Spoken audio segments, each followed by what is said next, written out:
트럼프 행정부가 불법 이민 단속에 항의하는 과격 시위에 대해서는 반란법을 발동해 방위군을 투입하는 강공책을 펴고 있어 긴장이 고조되고 있습니다. 트럼프 행정부가 일터급습으로 불법 이민 단속을 확대하자 LA는 물론 뉴욕, 시카고 등지로 항의 시위가 확산될 조짐을 보이고 있습니다. 미국에서 은퇴연금인 사회보장연금을 새로 신청하는 미국민들이 기록적으로 급증하고 있습니다. 중국 완구기업이 만든 캐릭터 인형 라부부가 최대 수십 배에 달하는 웃돈까지부터 판매되면서 금 수익률을 압도하고 있습니다. 미 육군 창설 250주년을 맞아 워싱턴 DC에서 미군의 주력 장비와 무기들이 동원된 군사 퍼레이드가 펼쳐집니다. 시청자 여러분 안녕하십니까? 워싱턴 뉴스 투데이입니다. 트럼프 행정부가 대대적인 불법 이민 단속에 항의하는 폭력 시위에 대해서는 반란법을 발동해 방위군 2,000명을 투입하는 강공책을 펴고 있습니다. 트럼프 대통령은 이러한 사태를 결코 허용하지 않을 것이라며 미군을 어디든지 투입할 수 있고 현역인 해병대 투입도 배제하지 않을 것이라며 강경 대응을 분명히 하고 있어 긴장이 고조되고 있습니다. 한면태 기자가 보도합니다. 트럼프 행정부가 불법 이민 단속에 대한 격렬 항의 시위가 벌어진 로스앤젤레스 지역에 반란 진압용 미군 병력까지 투입하는 강공책으로 초긴장 사태를 초래하고 있습니다. 도널드 트럼프 대통령의 명령을 받고 캘리포니아 주 방위군 79보병여단 병력 2,000명이 로스앤젤레스 지역에 투입되고 있습니다. Well, we're going to have troops everywhere. We're not going to let this happen to our country. We're not going to let our country be torn apart. They spit. We hit. And I told them, nobody's going to spit on our police officers. Nobody's going to spit on our military.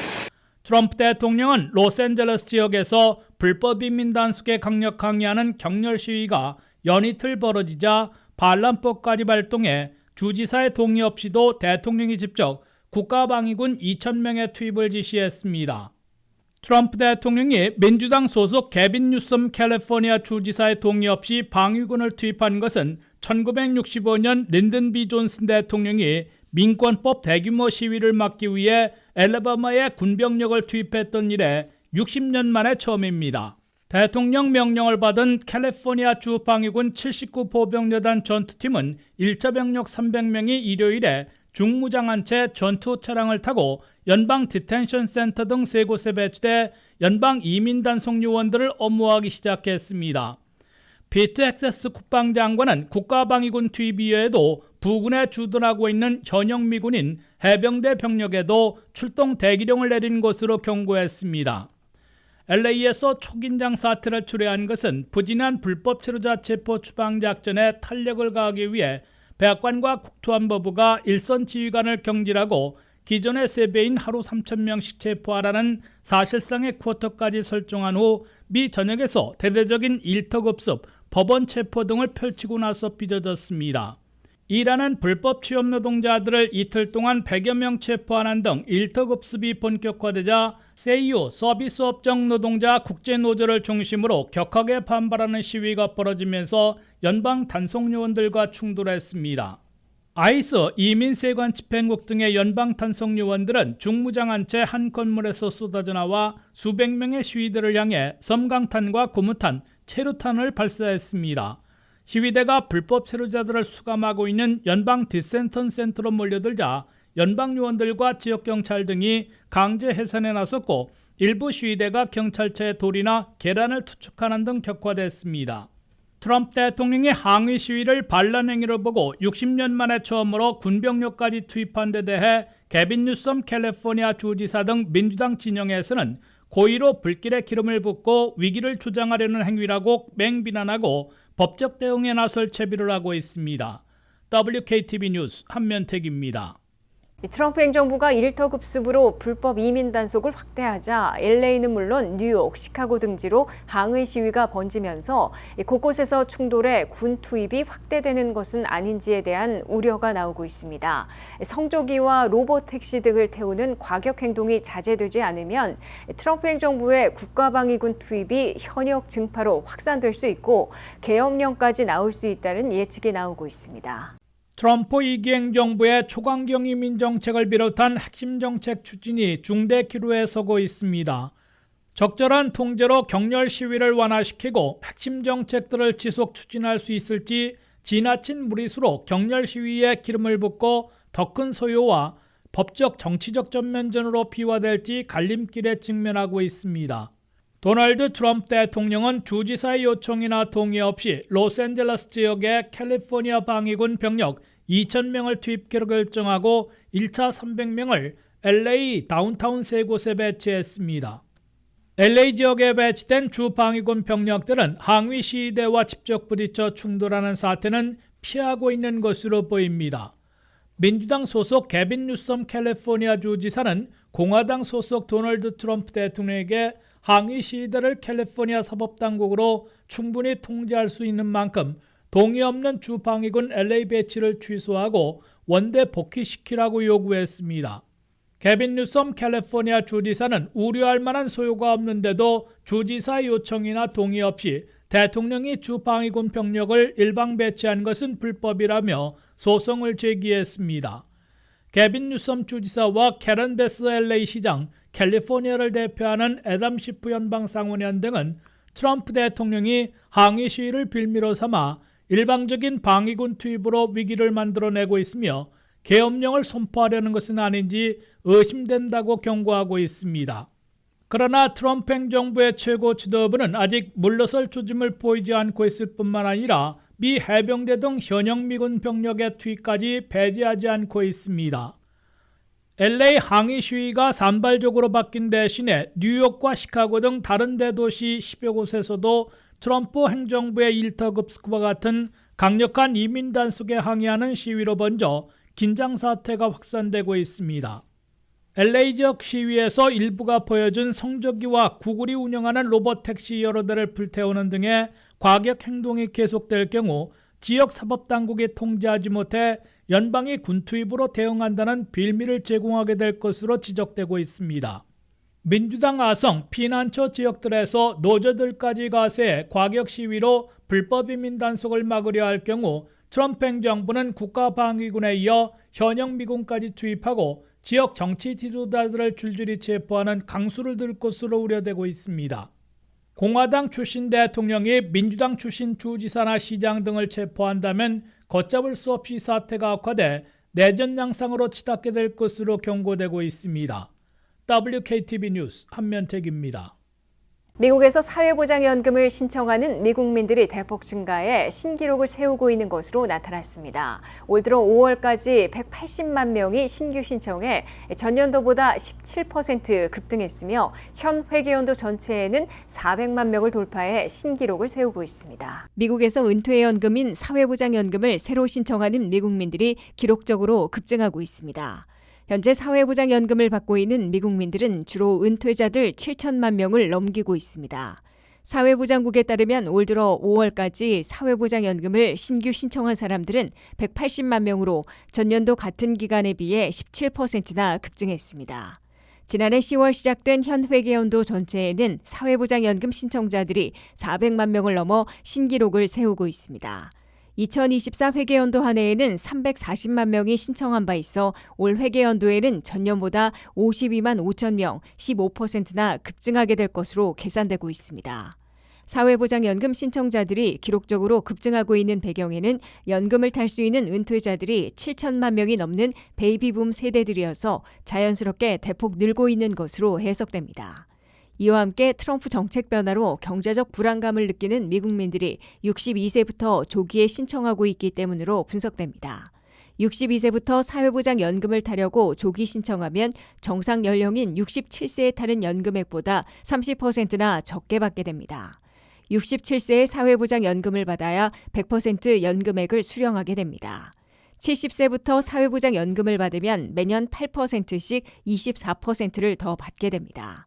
사회보장연금을 적게 받거나 100% 수령하고 또는 124%를 받게 되는 연금액은 1회에 그치는 것이 아니라 평생 적용되기 때문에 신중을 기해야 한다고 전문가들은 경고하고 있습니다. 사회보장연금 신청자들은 앞으로 20년 동안이나 지속적으로 증가세를 이어갈 것으로 예측되고 있습니다. 그럴 경우 사회보장연금의 기금 소집 문제가 불거져 나올 것으로 예상되고 있습니다. 특단의 개혁 조치가 없으면 사회보장연금의 기금은 2035년이면 고갈되기 시작할 것으로 경고되고 있습니다. 사회보장연금의 기금이 고갈되면 현재 받고 있는 사회보장연금은 17%씩 삭감될 것으로 예고되고 있습니다. 사회보장세를 10년간 내면 40점을 획득해 사회보장연금을 받을 자격이 생기고 62세 또는 67세, 70세에 신청하게 됩니다. 중국 완구 기업인 팜마트의 캐릭터 인형 라부부가 최대 수십 배에 달하는 웃돈이 붙은 채 거래되고 있습니다. 작년에 나온 라부부의 연평균 수익률이 300%를 넘으면서 금투자 23% 수익률을 압도하기도 했는데요. 라부부의 인기는 중국을 넘어 아시아, 북미, 유럽, 중동 지역까지 확산하고 있는데 박스를 열어보기 전까지는 어떤 인형을 샀는지 알 수 없어 일각에서는 도박 심리를 부추기고 과소비를 유발한다는 비판이 나오기도 합니다. 안혜린 기자의 보도입니다. 라부부 인형은 중국 완구 기업 팜마트의 대표 캐릭터로 귀가 길고 입이 큰 북유럽 요정 컨셉의 디자인이 특징입니다. 블랙핑크의 리사, 팝스타 리안나 등이 SNS에 소개하면서 전 세계적으로 주목받게 되었습니다. 최근 중국의 경매 사이트에서는 정가 1,500달러짜리 라부부 4개 세트가 약 3,600달러가 넘는 가격에 낙찰됐고 한정판 라부부는 에르메스의 버킨백과 나란히 등장해 약 34,000달러에 거래됐습니다. 일부 시리즈는 정가의 20에서 30배까지 가격이 뛰면서 플라스틱 마오타이라는 별명까지 얻었습니다. 라부부의 수익률은 실제로 금보다 높다는 분석도 나와 있습니다. 지난해 금의 연평균 상승률이 약 23%인데 비해 라부부 히든 에디션의 리셀 수익률은 300%를 넘겨 단순한 수집을 넘어 투자로 이어지고 있습니다. 그러나 이런 열풍 뒤에는 당연하게 따르는 부작용도 많습니다. 이 인형 하나를 얻기 위해 평균 7개 이상의 블라인드 박스를 사야 한다는 통계가 있듯이 구매 자체가 도박의 성격을 띠고 있습니다. 원하는 것을 얻기 위해 안에 무엇이 들어있는지 모르는 뽑기 형태로 구매가 이루어지기 때문에 중국 내에서조차 과소비 우려가 나오고 있습니다. 또한 최근 몇 년 사이 이미 하나의 산업으로 자리 잡은 리셀 시장은 다양한 영역으로 확장되고 있지만 유행의 사이클이 존재해 사행심을 조장한다는 염려를 사고 있습니다. 그리고 여전히 투자에는 리스크가 존재한다고 전문가는 조언합니다. 20여 년간 대표적으로 리셀 시장의 묻지마 투자를 이끌었던 나이키 스니커즈는 최근 침체기에 접어들어 웃돈이 붙기는커녕 정가보다 낮은 가격에 거래되는 경우가 늘고 있습니다. 700달러 이상 거래되던 나이키 덩크 일부 모델들은 현재 200달러대에 거래되고 있으며 10년 이상 안정적인 수익을 냈던 리셀 투자자들이 원금을 회수하지 못하고 손실을 입은 상태입니다. 라부부 인형의 경우 값은 비싸고 희소성이 높지만 실질적 가치는 매우 낮기 때문에 더 주의가 필요합니다. 이러한 상황에도 라부부 인형의 팜마트는 해외 매출이 작년 1분기 대비 480% 급증했고 미국에서 900%, 유럽에서 600% 증가했습니다. 이러한 실적 호조에 팜마트의 주가는 최근 1년 동안 10배 넘게 급등했으며 상장 기업 가운데 27번째로 3천억 홍콩 달러 클럽에 가입했습니다. JP모건도 라부부를 차세대 헬로키티로 평가하며 이 열풍이 단기 유행을 넘어 하나의 문화 현상으로 자리 잡고 있다고 분석했지만 지나친 가격 경쟁과 구매 심리를 자극하는 방식에 대한 우려가 함께 제기되고 있습니다. WKTV 뉴스 안혜린입니다. 도널드 트럼프 대통령이 원해온 군사 퍼레이드가 자신의 생일인 14일 워싱턴 DC에서 열립니다. 미 육군 창설 250주년을 맞아 군병력 6,600명이 아브람스 탱크와 스트라이커 전투 차량 등 육상 장비와 무기, 블랙호크와 아파치, 치누크 등 헬기들을 동원해 군사 퍼레이드를 펼칩니다. 도널드 트럼프 대통령이 1기 임기 때부터 원해온 군사 퍼레이드가 마침내 2기 임기 초반 자신의 생일에 맞춰 열리게 됩니다. 미 육군 창설 250주년을 맞춰 미군 통수권자인 47대 트럼프 대통령의 78회 생일인 6월 14일에 워싱턴 DC에서 군사 퍼레이드를 가질 채비를 하고 있습니다. 미 육군에 따르면 이번 250주년 군사 퍼레이드는 14일 저녁 6시 30분부터 7시 30분까지 1시간 동안 백악관 앞 도로인 컨스티튜션 애베뉴에서 진행됩니다. 국무부가 있는 23가부터 백악관 앞과 내셔널 몰을 지나 상무부 건물이 있는 15가까지 퍼레이드가 전개됩니다. 미 육군은 전통과 현대 군복을 입은 6,600명의 병력들이 퍼레이드에 참여한다고 밝혔습니다. 이들은 아브라함스 탱크, 스트라이커 전투 차량 등 주력 장비와 무기들의 위용을 선보이게 됩니다. 육군이 운영하고 있는 블랙호크, 아파치 공격 헬기, 치눅 헬기 등도 대거 퍼레이드에 참여합니다. 육군의 골든 나이트 팀은 공중 낙하를 시범 실시합니다. 의사당 쪽 스미소니언 앞길인 7번가 주변에서는 오전 11시부터 벌스데이 페스티벌이 펼쳐집니다. 군사 퍼레이드가 끝나자마자 7시 30분부터는 엘립스에서 콘서트가 열립니다. 6월 14일 밤 9시 45분부터는 워싱턴 내셔널몰 상공에서 폭죽 불꽃놀이가 펼쳐지게 됩니다. 250주년 맞이 군사 퍼레이드와 페스티벌은 무료로 일반에 공개됩니다. 그러나 보안 검사를 쉽고 편리하게 통과하기 위해서는 사전 등록해 줄 것을 주최 측은 권하고 있습니다. 검색창에서 아메리카 250을 치면 여러 관련 사이트들이 뜨는데 그중에서 250번째 애니버서리 오브 US 아미로 써있는 링크를 클릭하면 무료 등록 사이트로 연결됩니다. 6월 14일 행사 당일 장소와 시간대별로 주요 도로들이 상당수 폐쇄되기 때문에 참석 희망자들은 일찍 DC에 들어가 유료 주차장에 차를 주차한 후에 도보로 움직이거나 지하철을 타고 DC에 도착해 이동하는 게 바람직하다고 주최 측은 권하고 있습니다. 군사 퍼레이드가 열리는 시간대에는 레이건 내셔널 공항에 비행기 이착륙이 90분간 중지되기 때문에 항공 여행객들은 이를 고려해야 한다고 주최 측은 밝혔습니다. 이상으로 워싱턴 뉴스투데이를 마치겠습니다. 시청해주신 여러분 고맙습니다.